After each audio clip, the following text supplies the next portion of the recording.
नमस्कार दोस्तों, कैसे हैं आप। बात बोलेगी में आपका स्वागत।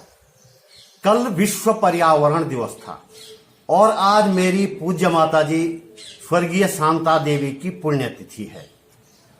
आज से 7 साल पहले 6 जून 2014 को उनका निधन हो गया था। तब वे 83 वर्ष की थी। उस दौर की पहाड़ की तमाम महिलाओं की तरह शांता देवी भी पूरी तरह अनपढ़ थी। उन्हें नहीं मालूम था कि उनकी जन्मतिथि कब है। ऐसे में पर्यावरण और पर्यावरण दिवस के बारे में उन्हें कोई जानकारी होगी, उसकी कल्पना नहीं की जा सकती। शांता देवी और उनकी तरह की पहाड़ की तमाम महिलाओं ने किसी पर्यावरण आंदोलन में हिस्सा नहीं लिया, लेकिन यह भी सच है कि ये पहाड़ की तमाम महिलाएं ताउम्र पर्यावरण संरक्षण के प्रति समर्पित रही। ये जो छोटा सा जंगल मेरे घर के आसपास नजर आ रहा है, ये एक छोटी सी झलक है जो बताती है कि हमारी माताजी पर्यावरण संरक्षण के प्रति कितनी सजग थी। ये सारे पेड़ उन्हीं के रोपे हुए हैं। इसे मैं शांता देवी का एक छोटा सा मिश्रित वन कह सकता हूँ। यहाँ आम, केला, आड़ू, अमरूद, अनार और अखरोट जैसे फलदार पेड़ भी हैं। तो पहाड़ों में चारा पत्ती के काम आने वाले दर्जनों दूसरी प्रजाति के पेड़ भी। एक दौर था जब यहाँ शांता देवी के रोपे हुए माल्टा के 24 से ज्यादा पेड़ थे और वे पेड़ भरपूर फसल देते थे। ये बात अलग है कि तब से लेकर आज तक हमारी सरकारों ने माल्टा के संरक्षण की दिशा में कोई कदम नहीं उठाया और माल्टा साल दर साल ऐसे ही बर्बाद होता चला गया। आज इस क्षेत्र में माल्टा पैदा नहीं हो रहा है। आज हम उत्तराखंड के जंगलों को लेकर बड़ा फक्र महसूस करते हैं। कहा जाता है कि देश को और पूरे एशिया को पर्यावरणीय सेवाएं देने में उत्तराखंड के जंगलों का महत्वपूर्ण योगदान है।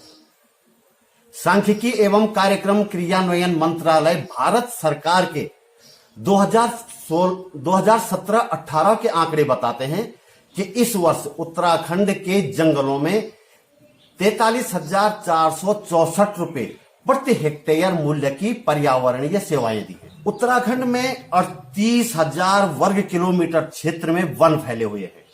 मंत्रालय के आंकड़े बताते हैं कि वर्ष 2017-18 में उत्तराखंड के जंगलों से हमें करीब 23 लाख करोड़ रुपए मूल्य की कार्बन रिटेंशन सेवाएं मिली हैं।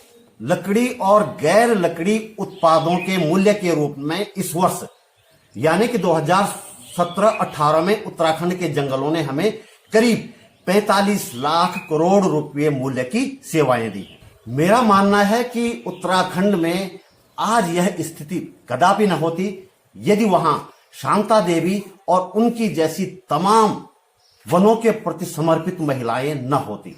क्योंकि आज मैं अपनी मां स्वर्गीय शांता देवी को याद कर रहा हूं, इसलिए उन्हीं का एक उदाहरण देकर यह समझाने का प्रयास करूंगा कि वे और उनकी जैसी तमाम महिलाएं पर्यावरण के प्रति कितनी समर्पित थी। उत्तराखंड के जंगलों में इन दिनों जंगली फल, जिसे काफल कहते हैं, पका हुआ है। पिछले कुछ वर्षों से ये फल देहरादून की सड़कों पर बिकने लगा है, लेकिन शांता देवी और उन जैसी महिलाओं के दौर में ऐसा कदापि संभव नहीं था। जब हम बच्चे काफल तोड़ने जंगल जाते तो हमें खबरदार किया जाता, डाली भी रहते हैं काफल तोड़ी रे, यानी कि पेड़ के सारे काफल नहीं तोड़ने होते थे। बंदरों और पक्षियों का हिस्सा उनके लिए पेड़ में छोड़ देना पड़ता था। आज ऐसा हो रहा है मुझे नहीं लगता। यदि आज ऐसा होता तो देहरादून की सड़कों पर जंगली काफल नहीं बिक रहा होता। मेरी मां और उनकी जैसी लाखों महिलाओं ने उत्तराखंड में पर्यावरण संरक्षण के लिए जो योगदान दिया, उसके लिए हम उन्हें नमन करते हैं।